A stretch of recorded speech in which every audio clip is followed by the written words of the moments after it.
proper pot of coffee in a proper copper pot. Moses are roses, Wutoses are. I don't remember the thing. F-word. Oh my god, I'm gonna bleep myself. Oh, so we're doing the podcast in English now. I'm okay. I don't have the same accent as you, but I can speak English. Let's go. So, welcome to this new episode of We've Seen It All. I love it. The windies with the bleedies. Bon, si jamais le podcast fonctionne et qu'on a envie de faire une version américaine, on a déjà le nom. We've Seen It All est incroyable. En parlant d'accent, de langue étrangère, il faut savoir que dans l'épisode qu'on regarde aujourd'hui, il y a quand même un gros trigger warning. On est sur des accents trop chelous, mais cette fois-ci en allemand. Et bien il y a aussi, surtout, malheureusement, un exemple des mauvais transports en commun aussi. Et il y a le retour de Phoebe dans cette fois-ci transposé en rousse, mais il y a Phoebe dans cet épisode. Allez, c'est parti pour le final de That's So Raven, Phénomène Raven.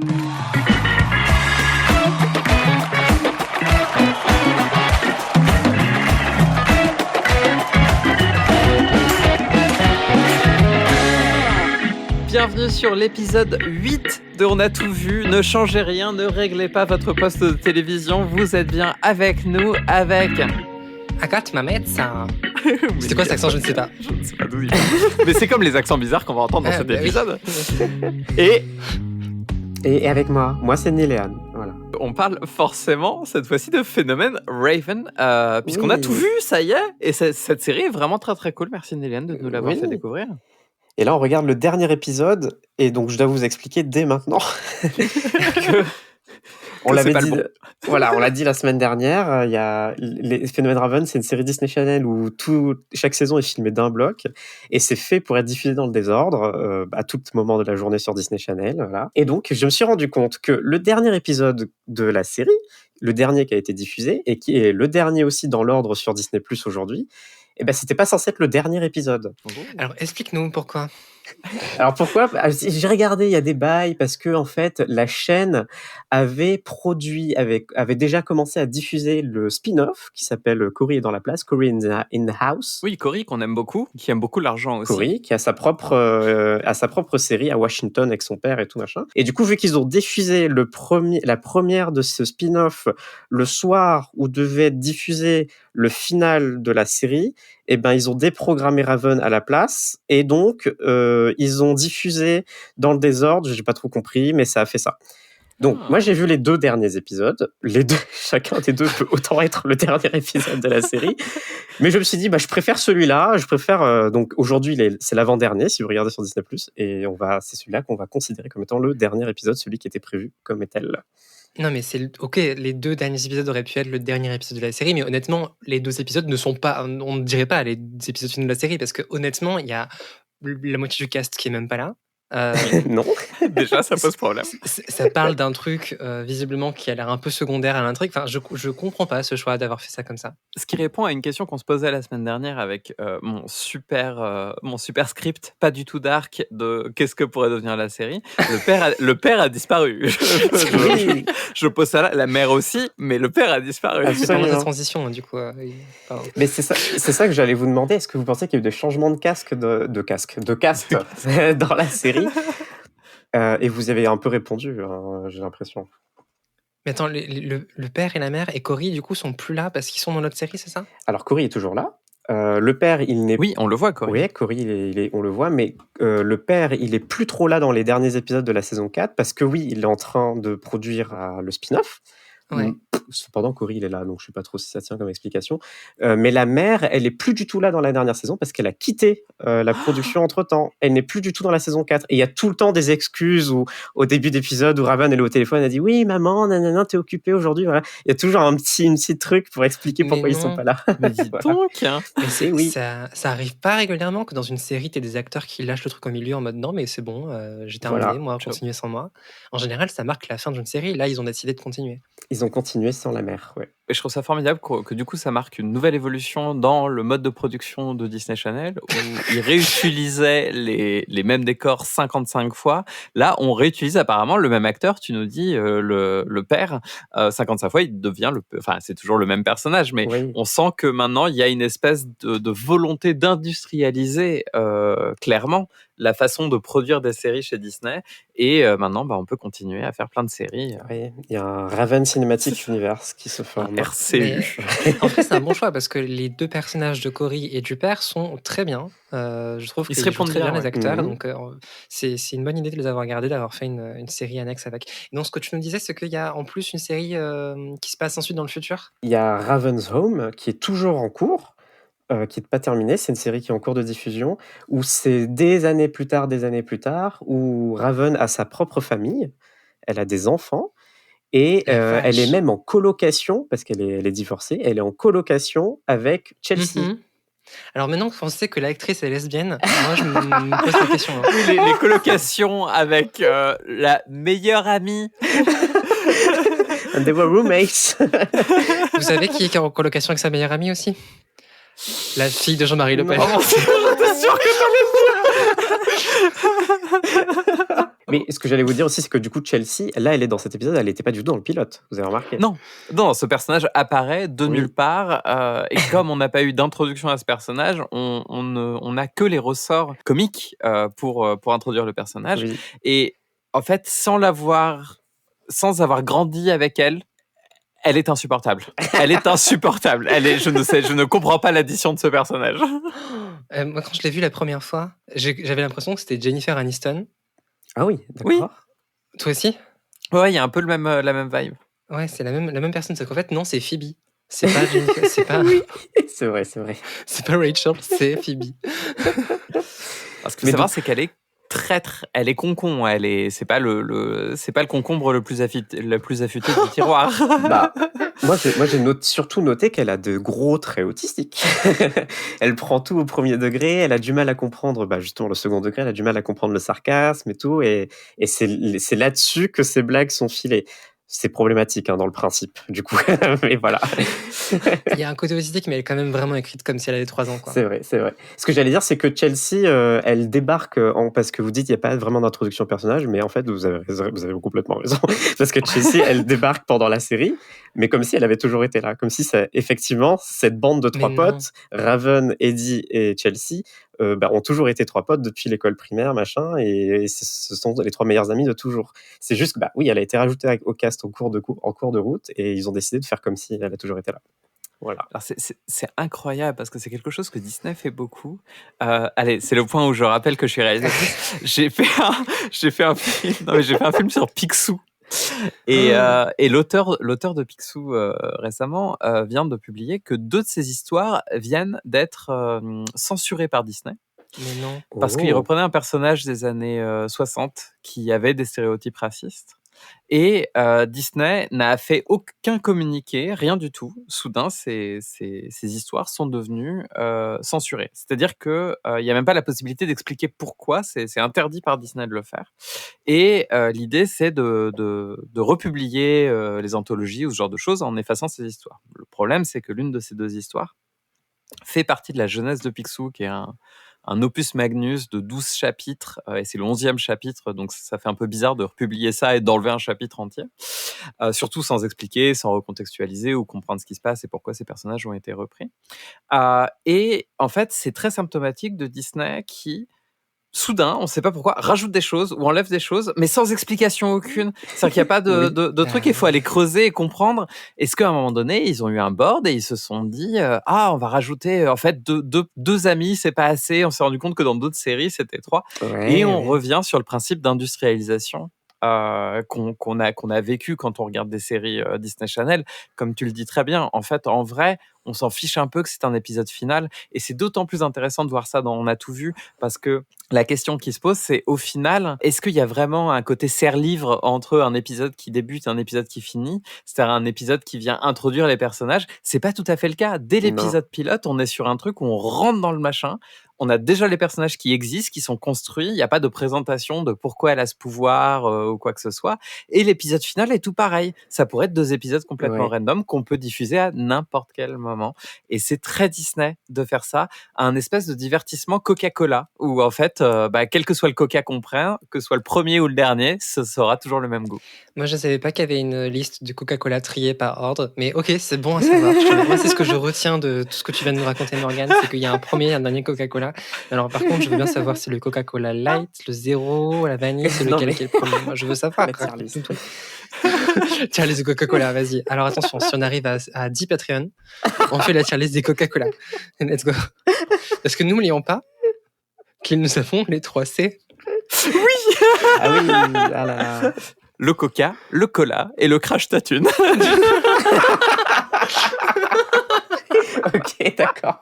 Avant de commencer le visionnage de la série, de ce dernier épisode, on peut vous rappeler, s'il vous plaît, de pouvoir au maximum de mettre des commentaires sur les réseaux sociaux et sur les plateformes de streaming du podcast. Apple Podcast, Spotify, Twitter, Mastodon, Instagram.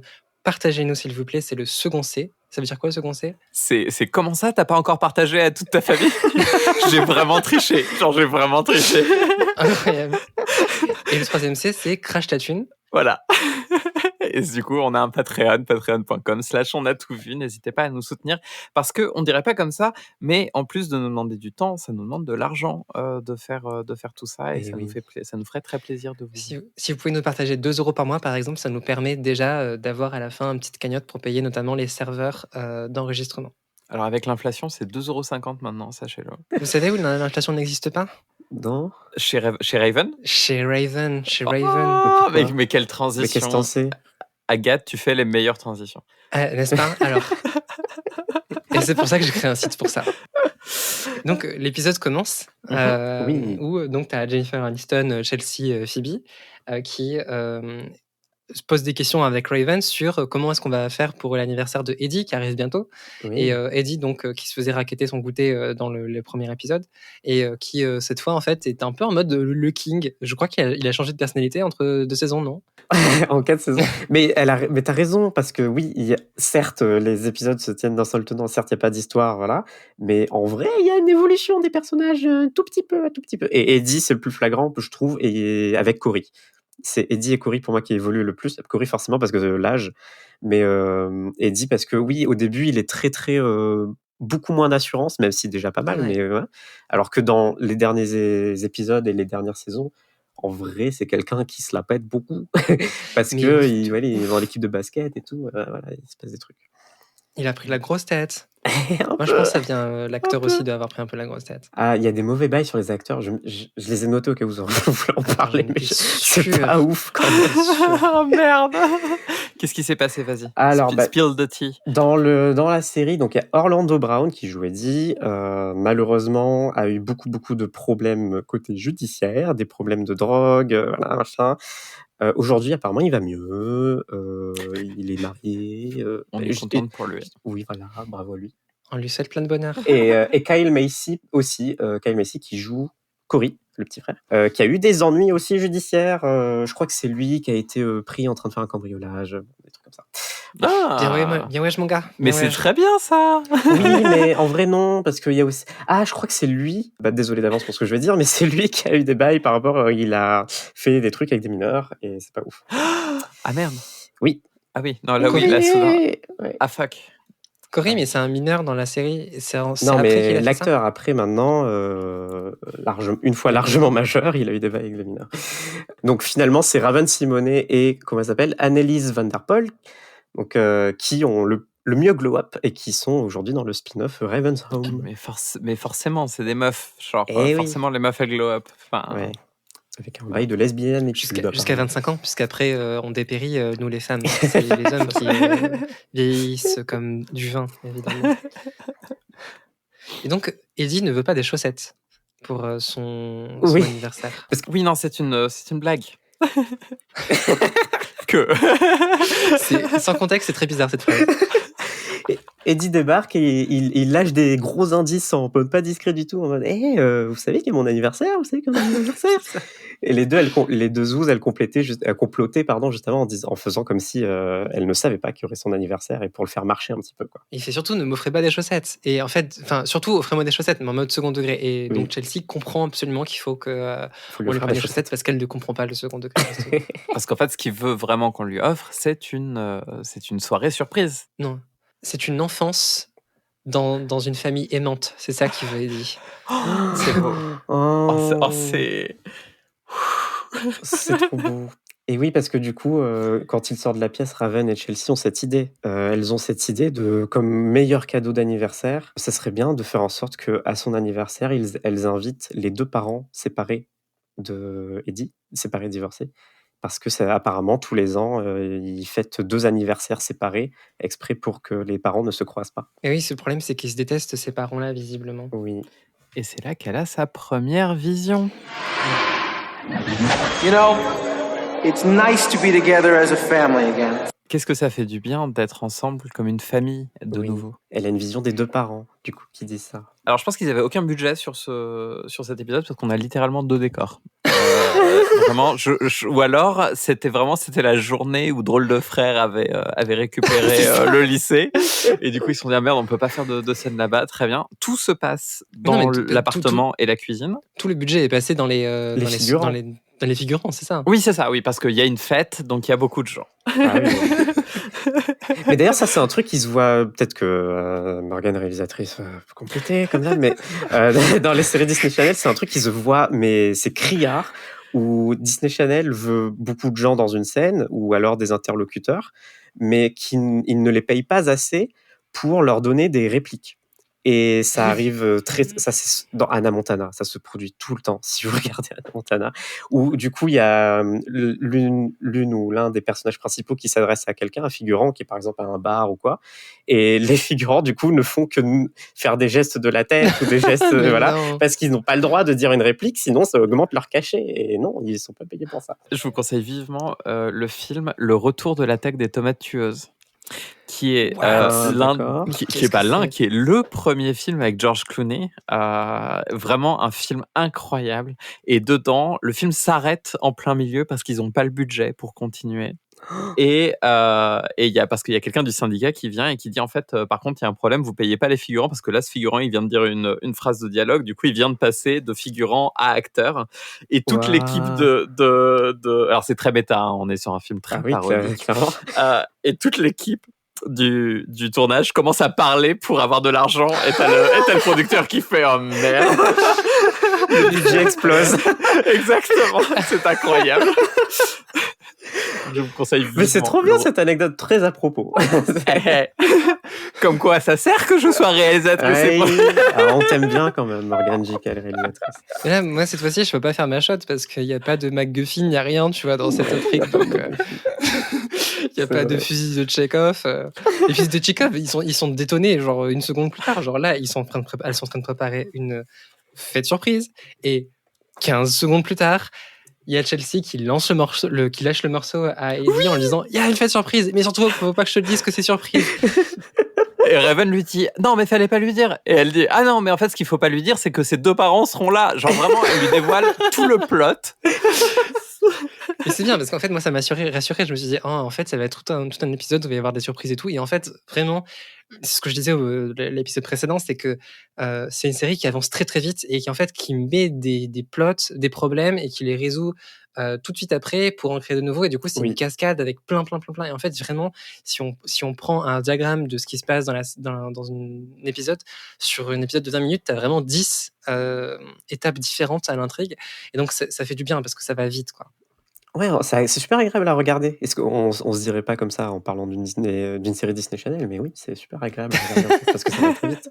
Est-ce que vous avez remarqué d'ailleurs ou pas, entre le premier et le dernier épisode, que les couleurs elles pètent d'un coup? Oui. Genre il y a sur le comment ça s'appelle déjà, parce qu'en fait on a découvert l'étalonnage, qui est une science mystique qu'on n'avait pas entre. Non mais c'est vrai, vous regarderez des films d'avant 2003 et les films d'après, on va dire 2004-2005, ça se voit que soudain on a compris ah mais attends, on peut changer le numérique et on peut faire des couleurs avec. Ouais. Parce qu'en fait, petite histoire, non je vais arrêter, mais bref, grosso modo ça a à voir avec le fait qu'on est passé de la pellicule au numérique, surtout dans les séries, parce qu'on n'a pas l'impression, aujourd'hui on a l'impression que tout est tourné en numérique et que c'est normal et que ça a été la norme tout le temps. Mais des séries même comme Scrubs ou Friends ou machin, c'est tourné en 16 mm, c'est des caméras pellicules qui tournent, c'est pas de la vidéo. Ah bon? Et en fait, il y a un moment donné dans la production où on est passé au numérique, et le numérique, on l'a traité comme la pellicule, c'est-à-dire sans étalonnage, puisque avant c'était la pellicule qui faisait l'étalonnage. Bah oui. Et donc, on s'est rendu compte que ça donnait des images un peu grises et qu'il fallait peut-être Oui. mettre un petit peu de couleur là-dessus. Et dernière petite anecdote, sachez, pour vous donner l'idée un petit peu de la prédominance de la pellicule aux États-Unis, c'est jusqu'en 2013 qu'on tournait les matchs de football américain en 16 mm. Mais non, Donc mais c'est pas imaginez-vous, possible. ça fait 10 ans qu'on a arrêté de filmer en pellicule. Mais pourquoi il continuait jusqu'en 2013? Parce qu'en fait, c'est magnifique. Il y avait tout un segment dans les footballs américains qui était les best moments. Et Ouais. donc, du coup, ils montraient au ralenti des moments où la balle passait, etc. Et pour ça, ils avaient des caméras pellicules qui permettaient d'avoir un rendu beaucoup plus beau que ce qu'étaient capables de faire les caméras numériques. Et il y avait le labo de pellicule qui était directement dans le stade à chaque fois pour pouvoir développer les Incroyable. pellicules en direct. Je propose qu'on arrête de parler de That's So Raven et qu'on reste sur l'historique du changement entre la pellicule et le numérique, parce que je trouve ça beaucoup plus intéressant que cet épisode. Et oui. Non mais attends, non mais j'aimerais revenir sur cette histoire de un seul décor, parce que en vrai, moi, quand il y a qu'un seul décor, au contraire, c'est un signe qu'on est sur un épisode de qualité en général, parce que j'aime les huis clos. Moi, je suis une nana des huis clos. Quand il y a des épisodes où il y a juste un décor et les personnages ne bougent pas et tout, ça veut dire qu'il y a une concentration sur une intrigue personnelle, psychologique, une évolution des personnages. C'est plutôt par là que ça se concentre en général quand on n'a rien d'autre à montrer, parce qu'on est coincé dans une cave. En général, quand on fait des huis clos, c'est dans des environnements comme ça, très, très fermés, avec un décor brut. Et moi, au contraire, c'est un signe positif pour moi. Et en plus, là, dans tout l'épisode, il y a 2 décors principaux. Il y a le salon et la cuisine qui se juxtaposent. Et en fait, ils arrivent super bien à dynamiser le truc, en fait, à dynamiser ce qui se passe entre les 2 pièces. Je trouve ça trop bien, ça rentre super bien. Parce qu'on a effectivement un plot A dans une pièce et un plot B dans l'autre Voilà. pièce qui fonctionnent en parallèle. Non, mais je suis assez d'accord que c'est intelligent, c'est juste. C'est efficace. C'est C'est efficace, efficace, surtout. voilà. Ouais. On n'est pas sur de l'art, voilà. Et le plot B, du coup, il est set-up avec Raven qui cherche à avoir son père pour cuisiner pour l'anniversaire. Mais du coup, on a le coup de fil. Non, c'est pas le coup de fil, c'est. Non, c'est Cory qui arrive pour lui C'est Cory qui lui expliquer. dit, c'est ça. Milan, t'aurais pas dû nous dire au début de l'épisode. Je peux plus voir Cory de la même façon, c'est terminé en fait. Oui. Ah oui, merde, pardon. Je Donc, dis. il y a- Oui, je vous ai raconté les bails. Le personnage. Il faut détacher le personnage de l'acteur. Non. C'est pas ça. Non mais c'est bien parce qu'il joue un gros con dans cet épisode. Mais c'est tout le temps un gros con d'ailleurs. Ah ouais. Oui. Bah tant mieux alors. Même dans le spin-off, c'est un gros con. Et donc, il arrive et il dit, bah oui, papa sera pas là parce qu'il doit faire un truc, bon, on s'en fout, mais il sera pas là pour cuisiner pour l'anniversaire, et donc il faut trouver quelqu'un. Raven est en mode, non, il faut trouver quelqu'un pour cuisiner pour l'anniversaire. C'est dommage, on avait prévu tellement d'argent pour le budget, pour la nourriture et pour payer papa et ses acolytes et tout. Et là, t'as Cory qui a des dollars dans les yeux, parce que c'est ça le cœur de son personnage, sachez-le, vous l'avez pas trop vu, vous, mais Bah, c'est Picsou. c'est ça le cœur de son personnage, c'est qu'il est tout le temps appâté par l'argent et que par ça. Et donc, il fait. J'adore que Agathe ait réussi à relier ça à Picsou. Je trouve que là, bravo. Et La oui. boucle est bouclée, comme la retourne qui retourne. Donc, c'est Cory qui va gérer la cuisine pour l'anniversaire. Mais sauf qu'en fait, il va pas faire lui-même la cuisine. Il va avoir sa petite armée de gars sous-payés. En fait, on est vraiment sur un Uber Eats. C'est ça. C'est une Dark Kitchen. C'est une Dark Kitchen. Qui est une expérience qu'on a partagée une fois avec Agathe. Sachez-le, on s'est Mais retrouvés devant oui. une Dark Kitchen. On s'est donné rendez-vous en disant « Ah, mais ce taille, il a l'air super et tout. » Et puis quand on arrive, il y a juste une porte blindée, noire. Et je fais, mais qu'est-ce qui se passe? Et je rentre, et là, je vois, mais vous savez, comme tu sais, vous savez, parfois dans les films, t'as des toutes petites portes, genre dans Men in Black. Le Will Smith, il ouvre la porte, et puis à l'intérieur, t'as un monde et tout, et tu fais, mais qu'est-ce que tu sais, t'as les aliens et tout derrière, dans le locker room. Et en fait, là, c'est pareil. J'ai ouvert la porte, et en fait, j'étais collé à moins de 30 cm d'un cuisinier qui est en train de faire un taille, en fait. Et genre, c'était dans t'as une cuisine qui est vraiment collée à la porte, en fait. C'est un truc que j'avais jamais vu. Voilà. Ça donnait sur la rue, quoi. Alors sachez que ce sera un épisode très story time parce que il y a plusieurs choses, enfin 2 choses en particulier qui me sont arrivées, qui sont dans cet épisode, et je vous questionnerai à la fin pour voir si vous arrivez à deviner ce que ça peut être, et je vous expliquerai ce que c'est après. Moi, je sais déjà ce que c'est. Franchement, je sais déjà ce que c'est. Je le vois. Moi, gros comme une je maison. vois pas trop. Et je suis navré pour toi, Morgane. Je suis navré parce que je sais que c'est terrible à vivre. Non, ok. J'espère que c'est pas ce que je pense, mais ok. Dans le plot A. Ou dans le plot A, qu'est-ce qui se passe? Les parents d'Eddie se retrouvent. Donc en fait, voilà, ça avance très vite. On est déjà dans la préparation de la soirée. Les parents d'Eddie se retrouvent, donc ils arrivent l'un après l'autre et ils ont l'air de bien s'entendre. Moi, je sens que ça va être la catastrophe. Je le sens déjà gros comme une maison. Le plot, très clair. C'est de l'eau de source. On voit ce qui va se passer. Et finalement, on voit qu'ils s'entendent bien quand ils se voient, les deux parents. Enfin, ils sont cordiaux, quoi. Ils ont dit, on a parlé avant de venir, on s'est dit, on va faire l'effort pour Eddie, on va être à son anniversaire. Mais les parents de cette série, que ce soit ceux de Ravenwood ou ceux d'Eddie, ont l'air d'être des parents très sains, qui arrivent à vivre, qui sont assez matures et qui ne représentent pas une autorité. Qui font des erreurs et les reconnaissent. Exactement. Voilà. En parlant de parents et d'enfants, je trouve que le père d'Eddie ressemble beaucoup à Eddie, et je trouve que le casting était incroyable. Ouais, genre vraiment, je l'ai vu passer, j'étais là genre oui, c'est son père en fait. Ouais, totalement. grave. En fait, à un moment, je me suis demandé si c'était pas Eddie avec une perruque. Pour relier le premier épisode, quoi. Voilà. Mais oui, mais c'est ce qu'ils auraient dû faire absolument en fait. Mais on est en tout cas sur un plot très très Disney. Qui effectivement où le divorce fait partie du cœur un petit peu du drame. On est sur un truc où voilà, dans le monde Disney, il faut que les parents soient ensemble pour que la famille soit heureuse, ou en tout cas que ce soit quelque chose à résoudre parce que c'est un poids pesant pour les enfants. Oui. Voilà, moi quand j'étais petite, je rêvais que mes parents se divorcent, donc du coup, je n'ai pas compris le principe de ce. Mais du coup, Eddie très gênant. Ouais. Oh, je ne m'y attendais pas du tout. C'est étonnant et tout, alors qu'en fait, il était au courant, quoi. Moi, j'ai écrit que du coup, un autre personnage vient de rentrer que j'aime beaucoup, qui est le cringe. Et le cringe va rester jusqu'à la fin de l'épisode. Wow. Et j'étais contente.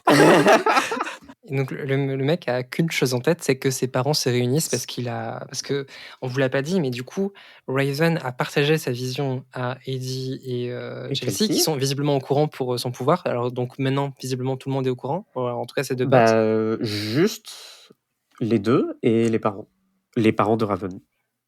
Ce qui fait a priori presque tout le monde dans la série de ce qu'on a vu. Oui. Et Cory aussi, voilà. Oui, donc tout le monde. Mais bon, ok. Et donc il rapporte un mix de CD qui est celui du mariage de ses parents. C'est trop donc il repasse. Ouais, putain, c'est.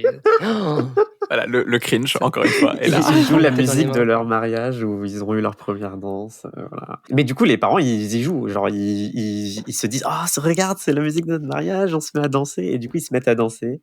Et en aparté, Eddie, Raven et Chelsea. Enfin, Eddie prend Raven et Chelsea et leur dit merci beaucoup pour ce cadeau, c'est trop bien. Peut-être qu'il y a encore espoir, ils vont se remettre ensemble. Il est vraiment à fond dans l'optique et c'est un peu triste quand on sait que voilà. Si c'est ça qui suffisait pour que mes parents s'aiment à nouveau, j'aurais bien aimé le savoir avant. Mais bon, c'est pas grave. Oh mon Dieu, cet épisode va devenir de plus en plus dark.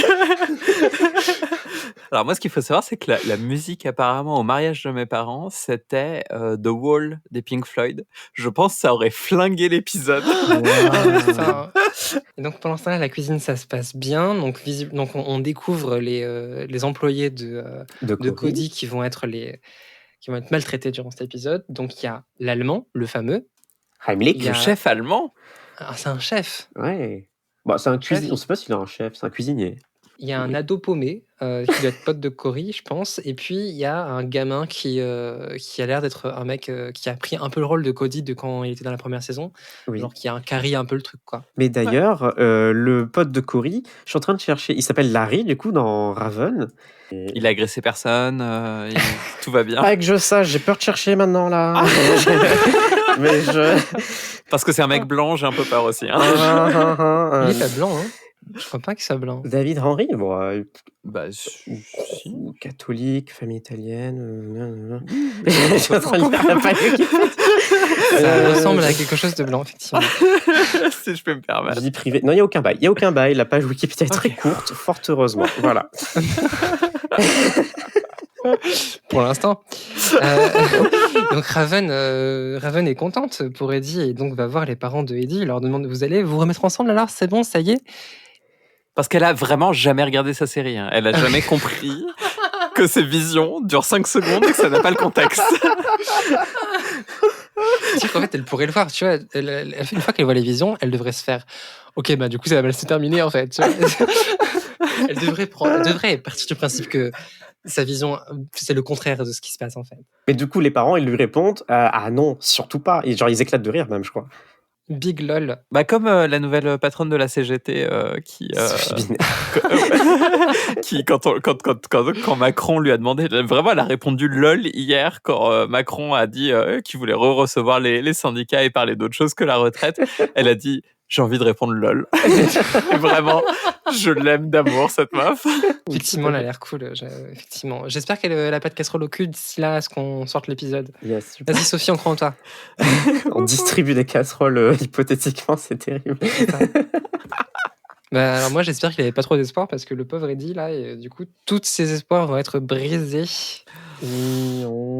Et forcément, c'est le moment où il décide d'aller all-in. Et il a une petite présentation avec une photo du mariage et une chanson qu'il a composée pour l'occasion. Le cringe est là au premier plan, à l'arrière-plan, partout. Le cringe est présent. Les Et moi, paroles de vraiment, la chanson, c'est I've always dreamed that you were back together, and now today we are all together. We are a happy family. C'est vraiment très, très, très forcing. Et Raven ne sait pas comment l'expliquer à Eddie parce que le plot avance, c'est bien, tu vois. Donc en fait, il y a pas de non-dit. Raven apprend que les parents ne vont pas se remettre, donc elle va le dire à Eddie, mais elle ne sait pas comment le dire. Et celle-ci est une excellente idée. Elle va le chanter. Tes parents ne se remettront jamais ensemble. C'était parfait, je trouve. Et C'est moi, je me suis dit incroyable. à ce moment-là, j'aurais dû chanter mon coming out, ça aurait été beaucoup plus simple. Et elle le fait en appuyant sur des notes de piano pour trouver la bonne hauteur de voix. Attends, mais tes génial. parents t'es en appuyant sur le piano ne se remettront pas Oh, vraiment. Et on est encore effectivement dans un moment très Phoebe qui elle l'aurait fait à la guitare, mais C'est on vrai. est sur Ah oui. sur ce même genre de personnage. Et là, ça me l'a fait apprécier un petit peu plus parce que j'ai trouvé ce moment un peu touchant et dans ce côté un peu clueless où elle se rend pas compte de la lecture de ce qui se passe autour d'elle. J'ai trouvé ça plutôt touchant et j'ai bien aimé cette petite partie. Moi, je pense très fort à Taylor Swift qui chante toutes les problématiques d'amour, de sentiments qu'elle a avec ses ex et tout. Elle les chante. Et en fait, c'est Chelsea, en fait. C'est Oui. Chelsea. Mais il y a même un album où à la fin, parce que je suis une Swiftie forcément. moi aussi. On vient de se trouver une passion commune, les gars, c'est génial. Mais du coup, je sais pas si vous vous souvenez, mais il y a un de ces albums dans la version Deluxe où à la fin on entend ces notes vocales, c'est des pistes cachées et faut entendre pendant genre 20 minutes de blanc. À la toute fin, il y a les Mais notes non. vocales où elle est en train de faire justement avec ses compositeurs où elle dit bon bah voilà pour Blank Space, je pensais à ça et elle tente des choses au piano exactement pareil et vraiment genre allez écouter ça, c'est les trucs les plus mignons du monde et elle est trop chou dessus. J'ai trop envie. Viens, on Et arrête oui. l'épisode et j'aurais écouté On ça. va regarder. Putain, Il y a un film sur Disney+ qui a été tourné pendant le confinement, parce qu'elle a enregistré un album pendant le premier confinement. Et c'est un film qui la suit dans son studio à la campagne, je ne sais où, aux US. et elle enregistre son album et c'est très touchant parce qu'elle du coup elle raconte aussi un peu son process, comment elle pense de son album, etc. C'est un podcast Taylor Swift, soudainement. Donc voilà. Mais maintenant, vous comprendrez pourquoi ma handle sur Twitter, c'est Morgan's Version, en honneur à Taylor's Version Oui, qu'on mais a tu sais, sur Morgane, je l'ai toujours su. Voilà, en voyant ton Oh. handle Twitter. Mais vu la tête d'Agathe, je crois qu'elle avait jamais compris. En fait, non, c'est pas ça. C'est que j'avais compris. Enfin, comment dire, je me suis dit, tiens, c'est drôle, ça me fait penser à Taylor Swift. Mais je me suis à aucun moment dit que c'était la vraie raison, en fait. Et oui. Et vous savez pourquoi ça me fait encore plus. Enfin, c'est drôle parce que c'est à ce moment-là que j'ai compris que Chelsea me faisait vraiment penser à Phoebe. C'est que la scène suivante, c'est la fin de Friends. Mais clairement. C'est la même fin. D'accord, ok. C'est-à-dire que c'est de nouveau. Alors, du coup, c'est pas un aéroport parce qu'on n'est pas sur des riches blancs qui habitent à New York. On est sur une famille qui habite dans une région des États-Unis qui a pas trop de thunes. Donc, on n'est pas sur un aéroport, on est sur une gare de bus. Mais sinon, c'est la même chose. On est à Bercy. Donc, il n'y a pas trop de thunes. Maman avocate, papa chef cuisinier pour qui cuisine pour le maire de la ville. Donc, je pense que c'est plus une vision de la ville qu'une vision de. Oui. Et tu le disais d'ailleurs dans les trigger warnings sur le côté des transports les transports en commun. Et je pense aussi qu'il y a une lecture des enfants qui prennent l'aéroport. Ça aurait fait très étrange. C'est plus ça. Et que du coup, c'est plus accessible pour des jeunes d'aller prendre le bus à Bercy, de San Francisco. Bercy. Bercy beaucoup. Prendre le Ouibus pour Châteauneuf. Voilà, pour Albuquerque. Albuquerque. Qui est là d'ailleurs où il y a les studios de tournage de Disney Channel. Hein, c'est la petite blague. Et ça, Raven le voit dans une vision. Alors, elle a une vision où elle voit Eddie qui est dans la gare routière, où on entend sur le speakerphone. Final call for the 10:15 bus to Albuquerque. We get a one-way. C'est ça, voilà. Donc on entend dans le speakerphone le gars de l'annonceur qui dit le 15h, non, le 10h15 pour Albuquerque. Et embarquement, voilà. Et du coup, il y a Eddie qui a l'air tout sad, qui est assis au comptoir et qui dit je veux un one-way, je veux un aller simple. Très important, il ne dit pas ticket. Oui, il dit un aller simple. Je veux un aller simple. Et donc Raven et Chelsea paniquent.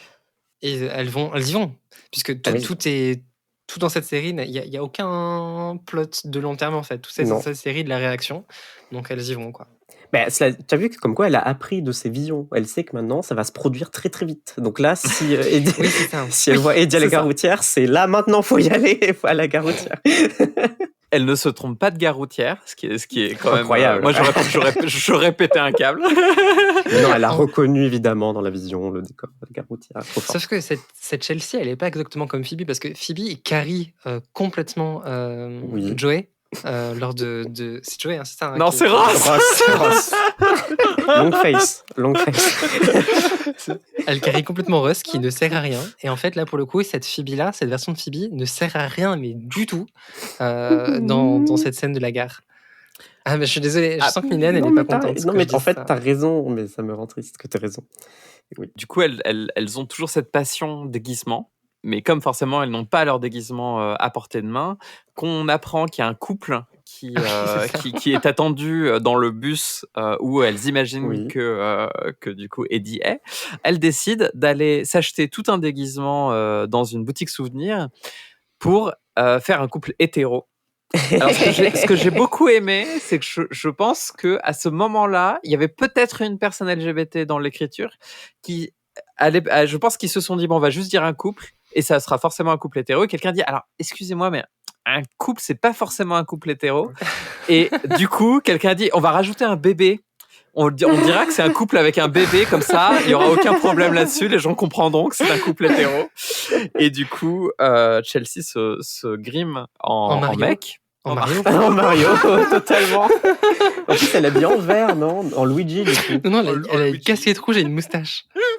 Et elles prennent un vieux poisson en plastoc pour faire le bébé, qu'elles enroulent dans un t-shirt. Catastrophe. Ce qui est drôle, c'est qu'elles ont encore les tickets de caisse qui sont posés, qui sont type du chapeau. Évidemment, si tu dois te déguiser, il faut que tu achètes des chapeaux. C'est normal. Enfin, oui. C'est la base. C'est la base. Et elle confronte le vendeur de tickets de bus qui déteste le son mec le taf. plus énervant du monde, l'acteur, insupportable. mais vraiment, il change de Insupportable. travail, quoi. Mais il est peut-être sous-payé. Parce qu'en plus, je ne comprends pas les directions de cet acteur. Genre vraiment, aucun de ses choix créatifs ne fait sens pour moi dans cet épisode. Ils ont demandé un figurant. Ils se sont dit, vas-y, on va te payer plus d'idées Ouais, choses. c'est ça. Moi, je pense que c'est le mec qui heure ou un truc comme ça. Non, mais pour de vrai, en fait, juste le mec gueule, en fait. Juste, il gueule, il fait des têtes, voilà, c'est pas très intéressant. Et elles utilisent exactement la même technique que dans le premier épisode, à voir qu'il n'y a aucune évolution sur l'écriture de cette série, qui est de juste saouler le mec jusqu'à ce qu'il accepte quelque chose et qu'il soit juste perdu par la situation et qu'il est en mode genre c'est bon, allez-y. Comme avec Monsieur Petracelli la semaine dernière. Mais c'est la même chose qu'avec Monsieur Petracelli. C'est vraiment genre Raven arrive à créer tellement de chaos que la personne en face est en mode genre ok, go, vas-y, fais ton truc, je m'en fous. Moi, ça fait penser à cette phrase qui est l'autorité et la force de l'injustice. C'est qui a dit ça? Je ne sais pas. Abraham Lincoln. C'est un tweetos qui tweetos. m'avait tweeté un jour et que je trouvais ça excellent. Et donc, en fait, ce mec en fait, qui fait non, mais il n'y a plus de tickets, machin, c'est vraiment juste un mec qui a du pouvoir, donc qui utilise son pouvoir pour faire chier, quoi. On revient sur la question d'autorité. Et oui, et de la violence légitime. Exactement. On voit qu'il y a Eddie qui est dans un coin, en fait. Elle s'en rend compte. Oui. Il n'a pas pris Mais encore elles sont billets. trop bêtes, quoi. Oui. Il était juste derrière eux, quoi. Elles viennent de dépenser $120 en déguisement. Et Eddie est effectivement derrière elle. Oui. Et donc, Eddie est là, et en fait, il ne part pas du tout. Il prend juste un sandwich, visiblement. Et alors, moi, ce que j'ai adoré là-dedans, c'est qu'en fait, il prend un hot dog qui s'appelle un one way, parce qu'en fait, dans cette gare, les différents hot dogs ont des noms, one way, round trip, etc., parce que vous comprenez, voilà. Et il leur explique que c'est l'endroit où il va pour se ressourcer quand les choses vont pas bien. Oui. Et genre, ça fait 4 saisons que vous êtes amis. Ça fait 100 épisodes que Mais de vous ouf. connaissez. Comment vous savez pas que c'est l'endroit où il va quand il va mal et vous faites pas 2 + 2 et que machin. Genre vraiment la découverte au bout de 4 ans d'amitié que cette personne va là pour Bon, un pour jardin déprimer. secret, ça se garde. Plus on avance, plus je me rends compte que cet épisode est vraiment une version pas ouf de la fin de Friends, quoi. Il n'y a rien qui marche. Je suis désolé, hein, mais non, mais alors, j'adore les personnages et tout. Mais je veux dire, l'enjeu, il est bof. C'est-à-dire qu'en fait, moi, je n'arrive pas à comprendre, j'arrive pas à m'attacher au fait que Eddie veut absolument que ses parents se remettent ensemble. Parce que franchement, visiblement, c'est un truc qui a déjà été traité dans les épisodes précédents. C'est obligé. Si c'est pas le cas, il y avait un problème de scénario. Oui. Il y a Chelsea qui sert à rien. Le fait qu'en fait il veuille pas partir mais qu'il prend un hot dog, du coup ça casse complètement cet enjeu de oh mon dieu, Eddie va partir, on ne va plus jamais le voir. Et donc il y a un truc qui va pas dans l'écriture de ce truc. C'est-à-dire que les enjeux sont très très très très bas en fait. Mais oui, c'est Oui. ça. Oh mon dieu, oui, c'est il va bouder. Ok, alors contre-pied, moi je trouve que c'est pas mal parce que finalement ça fait d'Eddie un personnage beaucoup plus terre à terre que ce qu'on pourrait penser. C'est-à-dire que c'est pas non plus caprice, je me barre totalement parce que mes parents se remettent pas ensemble. C'est plutôt je me barre juste un peu, voilà, pour me poser, pour y penser et pour voilà, pour Mais me tu fais pas calmer. ça à ton anniversaire surprise que t'as demandé qu'on t'organise. Mais oui, mais il est en bad, ça va. Il est en bête parce que et là d'un coup il y a un fast forward de sa psychologie, de sa thérapie psy. D'un coup il se dit mais c'est parce que je m'en veux, parce que c'est ma faute à moi si mes parents sont divorcés. Non, mais en fait, pour le coup, je conseille de la thérapie parce que c'est un truc très commun chez les enfants d'enfants divorcés. Moi, j'ai noté que c'est un moment très doux. J'ai trouvé ce moment très très doux parce que ce sont 3 amis qui sont là les uns pour les autres. Et en fait, moi ça me fait beaucoup de bien. Du coup, et comme tu le dis, il y a Eddie qui dit qu'il se sent coupable pour le divorce de ses parents. Chelsea et Raven lui répètent que bah non, évidemment, tu le sais que c'est pas de ta faute. C'est comme ça arrive. Eddie répond un truc qui est un peu bateau. Je sais, j'ai honte d'abord, voilà, mais qui est vraiment très bateau. Il dit: «Je sais, dans ma tête, je sais que tu as raison. Je sais que c'est pas de ma faute, mais dans mon cœur, ça pèse». Et du coup, ça, je trouve ça beau et je trouve ça vrai. C'est bateau, mais c'est vrai. C'est-à-dire, c'est un peu ce qu'on peut ressentir dans la vie. On se sent coupable. On sait que c'est pas de notre faute, mais quand même. Et c'est donc la résolution de cet arc. Ça se termine comme ça.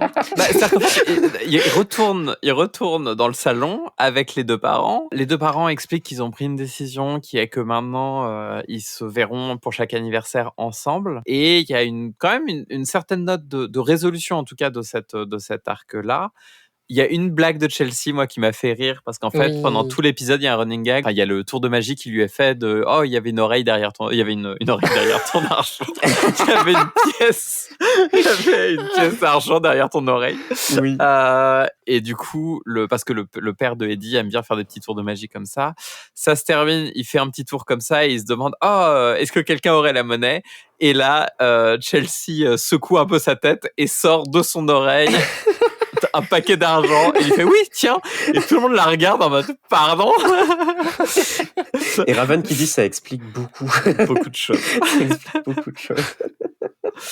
Et la série se termine comme ça. C'est vraiment genre ça se cut et c'est fini. Phénomène Raven s'arrête. Moi, je pense que la résolution est partie à Albuquerque en bus. C'est effectivement un peu violent et ce n'est pas une violence légitime que d'arrêter des épisodes comme ça. Néanmoins, c'est très très beau. On ne vous a pas parlé de la meilleure partie de cet épisode, qui est le plot B. Et qui permet de faire un lien total entre le premier et le dernier épisode sur l'importance de se syndiquer. Et oui, camarade. Alors, camarade Niléane, est-ce que tu pourrais nous expliquer un petit peu ce qui se passe dans ce plot B? Cory prend on se rappelle, il a choisi de faire la cuisine, de gérer la cuisine pour l'anniversaire parce que n'a pas du gain, n'a pas de l'argent, donc le capitalisme tout de suite. Donc, il se met dans le rôle du patronat et il prend la très grosse tête très très vite. Il se met à malmener ses 3 employés, ses 2 potes et le cuisinier qu'il a embauché. C'est freelancers. C'est les freelancers. Et ce qu'il faut savoir, c'est qu'on a un cuisinier du coup qui est allemand, en tout cas qui parle avec un allemand à couper au couteau, qui forcément représente peut-être un petit peu la RDA ou quelque chose où on est au lendemain de l'URSS. Et donc nous avons le capitalisme d'un côté et de l'autre les remnants de l'URSS. On imagine que ça pourrait être potentiellement un cuisinier qui nous vient de RDA, qui a immigré aux États-Unis et qui a gardé cette espèce d'accent que je vais vous faire écouter tout de suite.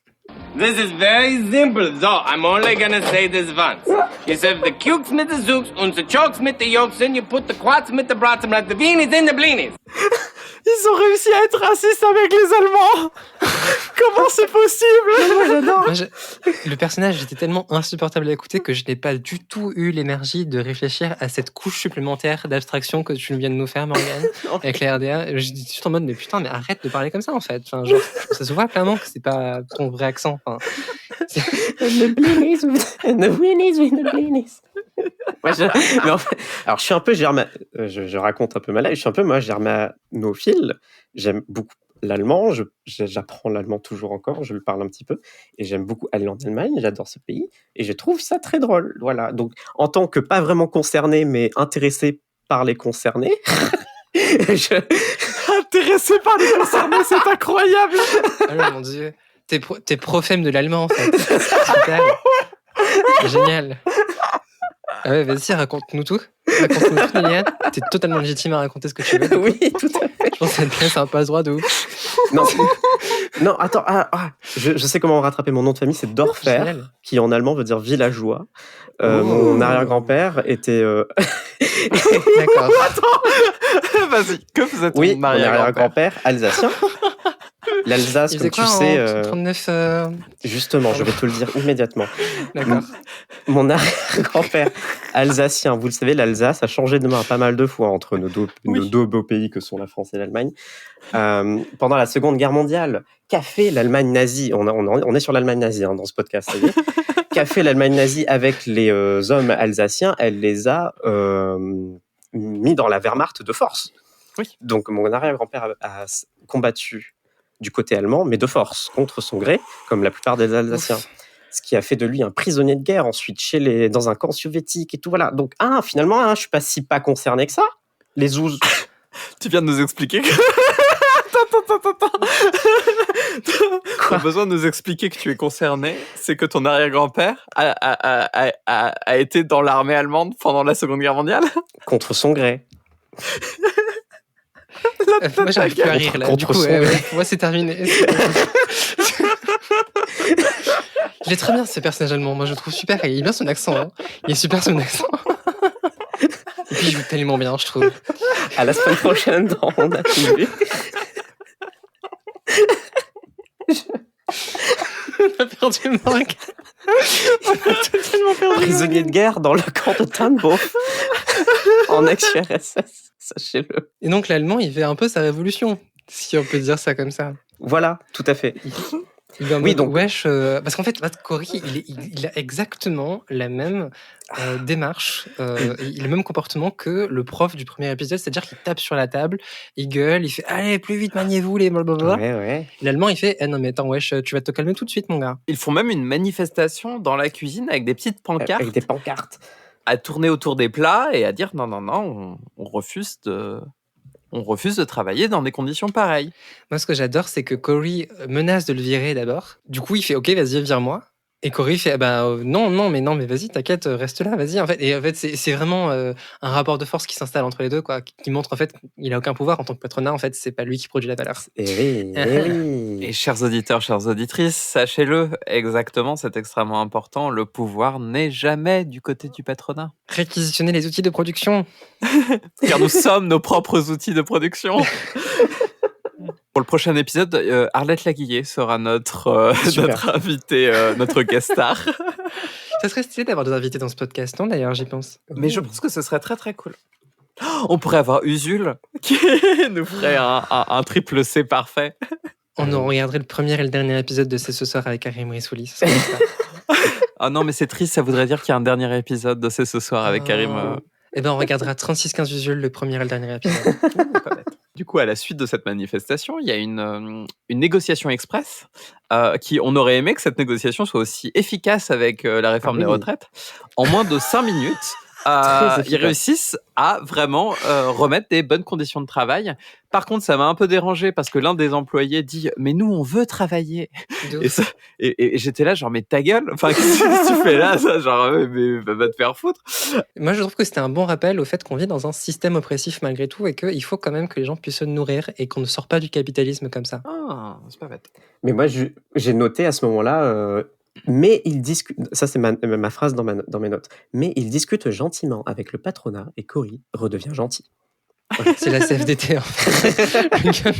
C'est là qu'on est dans une série Disney et comme le disait Agathe au tout début, une série de science-fiction. Mais voyez quand même l'évolution du premier au dernier épisode où on a quand même la même thématique, qui est que dans le premier épisode, on a un personnage qui se retrouve face à une injustice et qui ne peut pas résoudre cette injustice sans la nécessité de former un groupe pour aller parler à l'agresseur et avec conjonction des luttes entre Raven qui est en train de faire son truc avec son plot A et le plot B, on se retrouve avec une résolution. Cette fois-ci, il n'y a plus besoin de rejoindre les deux plots parce que il y a eu cette évolution des personnages. Les personnages ont compris comment on obtient des choses. Ils arrivent à en faire une très bonne démonstration. D'ailleurs, en anglais, une manifestation s'appelle demonstration. Cette démonstration réussit à nous arriver au fait que, en s'unissant, on peut toujours mettre à bas l'autoritarisme qui est ici représenté par l'agresseur Cory. Après, il faut pas oublier qu'ils ont juste fait ils se sont quand même fait chier à faire des pancartes, à inventer des slogans et tout ça juste pour qu'on ne les gueule plus dessus en fait, parce que sinon ils ont niveau pas changé salaire, de je crois que ça paye, évolue rien, pas. quoi. Ouais, c'est mais ça. j'ai l'impression que c'est quand même s'assurer qu'on les paye parce qu'il y a eu la menace de ne plus les payer. Qui a été mise en place et donc il fallait récupérer ça. Alors certes, il faut toujours demander un petit peu plus, comme par exemple quand vous demandez de revenir sur une réforme des retraites, demandez-la à 60 ans. Ce sera mieux que de rester à 62. C'est une bonne idée. Mais Morgane, les auditorices les plus fans de la série m'en voudraient si je ne m'interceptais pas dans la conversation pour parler d'un épisode le plus marquant de la série, Phénomène Raven. C'est un épisode où Raven combat du racisme systémique, mais frontalement. Et pour moi, c'est l'épisode qui me marque le plus de la série. J'aurais adoré que ce soit le dernier épisode pour qu'on puisse le commenter sur On a tout vu, mais parce qu'il est trop bien. C'est un épisode où Raven cherche du travail avec Chelsea. Toutes les deux, elles cherchent du travail. Elles cherchent à être recrutées dans un magasin de mode, enfin, de vente de vêtements, je sais plus, dans un centre commercial. et la manageuse du magasin est raciste. Elle fait passer des entretiens aux deux, à Chelsea et à Raven. Chelsea n'y connaît absolument rien en mode, elle n'y connaît absolument rien en vêtements, elle est nulle avec les clients, elle ne sait pas faire la caisse, elle est nulle. Raven, elle est trop forte, elle est styliste, c'est sa passion, elle se débrouille super bien avec les clients, tip top. Qui est recruté à votre avis? Chelsea et pas Raven. Et du coup, il se mène un combat dans cet épisode où Raven va confronter la manageuse avec une caméra cachée. Ça va super loin, ça part en Élise Lucet. Ah ouais? Et oui, avec une caméra cachée, elle élabore un plan avec Eddie et Chelsea pour manipuler la manageuse pour qu'elle avoue son racisme devant la caméra cachée. Et ensuite, ils arrivent à la faire virer. Voilà. Ouh, bravo. Mais c'est beau. C'est le meilleur beau, épisode bravo. pour moi de Feynman Raven. Bah, faudrait que tu nous envoies le lien ou le nom de l'épisode. Je regarderai en torrent, y a pas de souci. En 480p. Non, mais c'est super d'avoir ce genre d'épisode et ça prouve encore une fois que quand même les scénaristes réfléchissent un petit peu à ce qu'ils font. Ils sont pas juste en train de faire des blagues, quoi. Totalement. Et puis surtout, qui aurait imaginé, avec une série qui s'appelle Phénomène Raven sur Disney Channel, qu'on parle de ce genre de sujet et qu'on aille aussi loin là-dedans. Et je pense que c'est... Je parlais d'industrialisation tout à l'heure de ce genre de série où en fait, au final, on fait comme si c'était des canettes de Coca-Cola, ça a toujours le même goût et on les fait en série et c'est ce genre d'industrialisation où on est. Et ben en fait, ça permet parfois d'y distiller pas mal de choses, de faire des petites modifications et ces petites modifications, elles marquent parce qu'elles viennent colorer littéralement la façon de parler des choses. Le Coca-Cola. Et voilà, le Coca-Cola qui peut devenir transparent, par exemple, quand ils avaient fait le Coca, je sais plus comment ils l'avaient appelé. C'est quand déjà C'est lequel le premier, le premier Coca-Cola? Non, mais en fait, moi, je parlais J'ai pas du premier Coca-Cola de ta vie au dernier Coca-Cola de ta vie. A priori, ce sera le même goût. Ok. Sauf qu'il y a eu le New Je sais Coke pas à un quand moment. Voilà, c'est le New Coke, celui qui était transparent. Merci. Et ça me fait penser à un autre épisode qui est trop bien dans Phénomène Raven, où Cory doit faire un exposé à l'école sur les pères fondateurs des États-Unis. Vous savez tous les bails qu'il y a derrière les pères fondateurs des États-Unis. C'est les pires mecs blancs, forcément. Ils ont fondé les États-Unis. Ils avaient des esclaves. Ils avaient des maîtres d'esclaves, tout ça. Et Cory, il n'est pas du tout passionné par ça, parce que c'est un exposé à faire, il n'a pas du tout envie. Et dans l'épisode, au fur et à mesure, il se rend compte que, parce que je crois qu'il fait un rêve où il voit en personne devant lui des personnages historiques importants noirs américains de l'histoire des États-Unis, des inventeurs. C'est génial. Celui qui m'a marqué, c'est l'inventeur des feux tricolores, je sais plus quoi. Il y en a une, je crois qu'il voit Rosa Parks, je crois. Il voit plusieurs femmes noires américaines et tout. Et donc, c'était une pièce de plus à mettre dans la machine pour vous dire que la série est trop woke, en fait. Voilà. Clairement. Elle se ferait cancel aujourd'hui. On ne peut plus rien dire. Vous voyez, On ne peut plus rien dire. Bon, moi, je vous propose une nouvelle... il y a des nouvelles rubriques toutes les 5 secondes. J'adore. Dans ce dernier épisode, il y a 2 choses qui me sont arrivées. Est-ce que vous sauriez deviner quelles sont les 2 choses qui me sont arrivées? Alors, t'as spoilé ton anniversaire surprise, je présume. Presque. Moi, je me dis, c'est peut-être un truc avec les parents, mais je crois que toi, c'est l'inverse, t'aimes pas du tout tes parents. C'est ça. Donc non, il n'y a pas eu de bail avec les parents. Tu les as fait séparer, c'est l'inverse. Je fais une présentation crime. Tu aurais voulu que ce soit toi qui les sépare. C'est pas toi, mais c'est ça. C'est ça. Pourquoi vous ne divorcez pas avec des photos différentes et tout? Une présentation PowerPoint, toutes les raisons pour lesquelles vous devriez vous séparer. Ça ne fonctionne pas, vous voyez, ça ne fonctionne pas. Alors effectivement, il y a un rapport avec l'anniversaire surprise. C'est pas que je me suis fait spoiler, c'est exactement comme dans l'épisode. J'ai organisé mon propre anniversaire surprise. Mais comment ça?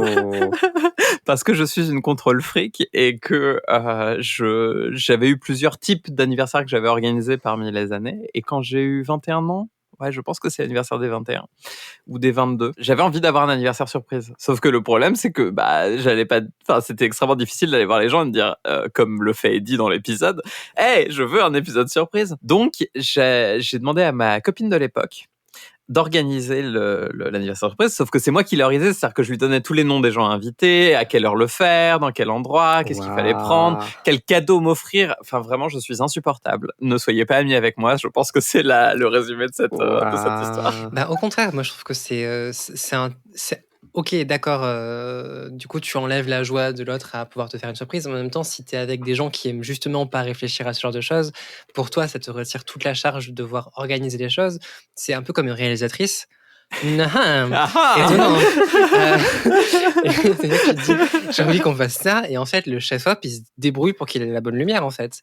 Mais toi, C'est tu te ça. dis: «Moi, je veux une lumière tamisée, je veux machin, je veux que mes acteurs, ils fassent ceci, cela» et après, tu as, le metteur en scène qui se débrouille, le chef-op qui se débrouille, machin. Mais tu ne te rends pas compte, mais tu es en train de m'offrir la plus parfaite des transitions pour la deuxième anecdote, Allez. qui est que j'ai eu aussi une situation où mon équipe a fait grève sur un tournage. À cause de toi? Aux États-Unis à cause de moi. L'un des tout premiers tournages que j'ai fait aux États-Unis quand j'étais étudiante, j'étais imbuvable et j'étais très autoritaire comme l'est Cory dans l'épisode. Oh. Et je me suis retrouvé littéralement avec cette situation où c'était pas une grande équipe, ça devait être, j'ai envie de dire, 5 personnes. Les 5 personnes ont arrêté de travailler, ont fait vraiment le côté de tant que t'es pas plus gentil avec nous, on ne continuera pas à travailler. C'est incroyable. Et ça a tellement bien fonctionné que aujourd'hui encore, l'un de mes points cardinaux quand je travaille dans le cinéma, surtout quand je suis en position de productrice ou j'emploie des gens ou ce genre de choses, j'essaye toujours de mettre au cœur le bien-être au travail et de m'assurer que les gens travaillent dans de bonnes conditions et sont contents en sortant des journées de tournage qui sont parfois longues. Et voilà, comme quoi les choses fonctionnent. Et moi, j'ai eu un développement de mon arc narratif de personnage de réalisatrice. Très bel arc. Wow. Grâce à la grève. Donc faites grève, voilà. Je vous remercie toutes les deux de nous partager des choses aussi intimes sur vos familles, sur des choses que vous avez pu mal faire à une période de vos vies, que vous êtes améliorés. Enfin, c'est hyper touchant. Je vous remercie. Moi, je vous raconterai une anecdote si vous voulez. J'ai passé un super week-end avec vous, les meufs, aujourd'hui. On a passé 2 journées à enregistrer ce podcast et j'ai kiffé. C'est mon petit moment où je raconte ma vie aussi. Wow, ok. Wow. Je suis très d'accord avec ce qui vient d'être dit. Je vous propose que on passe au-delà de nos avis subjectifs et que on essaye d'analyser scientifiquement l'épisode qu'on vient de voir avec la notation Lost.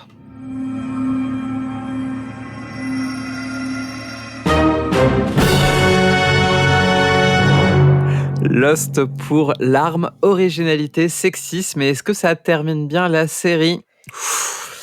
Je pense qu'on va avoir un score très très bas. On est sur un 0 ? On est sur un gros 0. C'est un épisode de milieu de saison. Totalement. Alors, les larmes, d'abord. Ouais, est-ce qu'on a pleuré ? Il n'y a pas de raison de pleurer. Moi, c'est injuste. La science a tort. Moi, j'ai pleuré de cringe. Est-ce que ça compte ou pas ? Oui. Moi, peut-être on met un 1. Je sens que Niliane, elle est un peu en mode vexée, tu vois. Genre, elle n'arrive pas que cette série fonctionne en même temps. Elle est un peu d'accord avec nous, donc c'est un peu compliqué comme position à tenir. Tu vois ce que je veux dire ? C'est ça. C'est pour ça qu'on a une notation qui, du coup, permet d'avoir nos avis subjectifs avant et d'avoir quelque chose de beaucoup plus froid et calculé après. Je me sens comme une cadre LFI après l'affaire Quatennens, tu vois. C'est difficile de tenir ma position et de raconter. Oh purée ! C'est la meilleure blague magique de toute la série. De ces 8 épisodes, c'est la meilleure blague.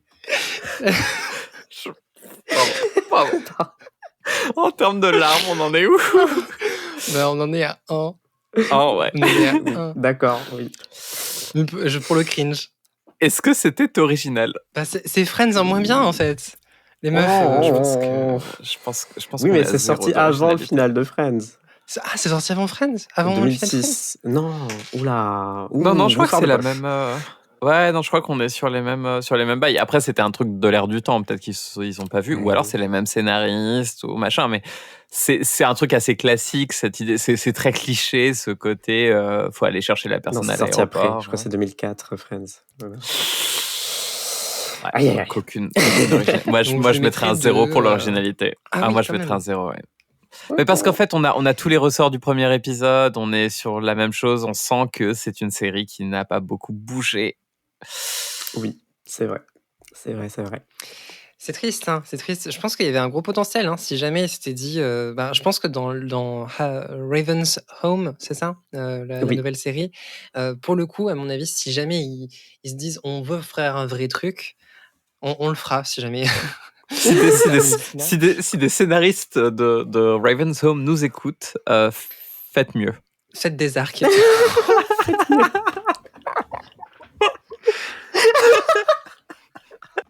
La violence intracommunautaire de gauche est présente. La Oui. moitié des gens ne savent pas pourquoi on rigole actuellement. Ce n'est pas grave. C'est pas grave. Et l'autre est en train de se mordre les doigts aussi. Mais en tout cas, ce qui est con, tu vois, c'est que je sens que les personnages ont un potentiel d'arc, les acteurs sont bons et tout, et donc tout est là pour pouvoir faire genre une série belle avec une bonne finition et tout, enfin une bonne fin. Oui. Et tout ça est jeté à la poubelle à cause de Disney, quoi. Oui, à cause du format aussi, Du format. et de la chaîne, et de l'objectif que doit remplir la série, quoi. Donc, qui est juste de remplir des slots sur une chaîne. Du côté industriel. Voilà. Parce que remplir des slots, moi, ça m'intéresse. Ah non, des slots. Je suis désolé.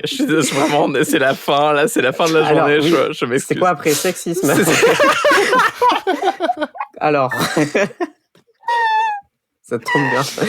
Bah pareil, Là, je y a pense pas de sexisme. qu'il n'y a pas de sexisme du tout. Enfin, en tout cas, j'en ai Non. pas vu. C'est pas abordé, non, du tout. Non, donc zéro. Moi, je mettrais un petit 1 pour le personnage de Chelsea. Ok, oui, non, oui, t'as raison. Parce que elle est Ouais. mal écrite. Si c'est Oui. un personnage masculin, elle ne sera pas écrite comme ça. Bah après, on voit excuse-moi, mais les trois personnes. Bon, après, c'est un personnage principal, mais je pense au personnage masculin qu'on a vu dans la cuisine. Pareil, on est sur du. Oui, on est sur du Kaamelott. Hein. C'est plus symptomatique de la façon d'écrire des personnages que du sexisme derrière. Mais tu as raison qu'il y a un stéréotype de la meuf un peu concon. Ouais. Donc je veux bien te le donner. Oui. Est-ce que ça termine bien la série? N'as-tu pas écouté ce que nous disons depuis 10 minutes? Bah, écoute. Je crois que non. On part sur un quoi? Un 2 sur... Un 2 sur 24. 2 sur... C'est une bonne note. Bravo. C'est une note. C'est une note. Bravo. C'est pas faux. C'est pas faux, c'est pas faux. D'ailleurs, en parlant de c'est pas faux, je crois que ça nous fait un petit lien avec la série dont on va parler la prochaine fois.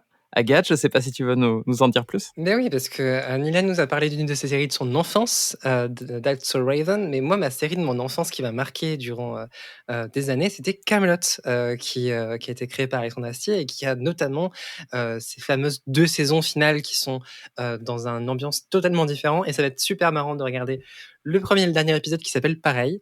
Donc on a vraiment un lien qui est fait, ne serait-ce qu'avec le nom des 2 épisodes. Et vous allez le voir, c'est des ambiances totalement opposées, ça va être hilarant à regarder ça. Ah, j'ai trop hâte. De ce que je connais, j'ai jamais vu, mais de ce que je connais, Moi non plus. hilarant, je sais pas si c'est le mot que j'emploierais, mais on verra. Ben, du dernier épisode, non, vous allez voir, ça va pas être hilarant. Mais, je pense qu'on va quand même bien se marrer à en parler. Ah, cool. Bah, merci en tout cas à nos auditeuristes de nous avoir suivis encore dans une nouvelle aventure à la Raven. Et on se retrouve la semaine prochaine avec Kaamelott. Bisous. Au revoir.